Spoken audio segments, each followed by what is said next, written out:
আসবো।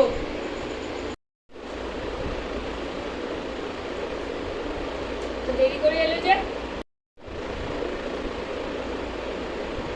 হ্যাঁ আয় আয়। এত দেরি করে এলি কেন? অনেকটা দেরি হয়ে গেছে, চলে আয়, আজকে কেউ আসেনি, একাই পড়বি। কেউ আসেনি স্যার আজকে।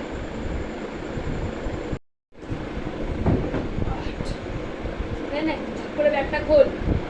আর যেটা কালকে পড়া দিয়েছিলাম না, ভূগোল পড়া, ওই ভূগোল পড়াটা আজকে ধরবো, ঠিক আছে?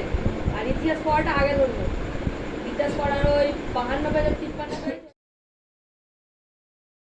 হ্যাঁ, thank you sir, thank you. আমার দেশের প্রধানমন্ত্রী কি করে বদল হচ্ছে? ভুল উত্তর দিচ্ছিস কিন্তু, ঠিক আছে?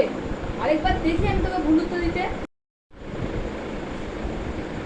স্যার, আমাদের দেশের প্রধানমন্ত্রী হচ্ছে, দাঁড়ান স্যার বলছি। হ্যাঁ, আমাদের দেশের প্রধানমন্ত্রী হচ্ছে ময়ূর।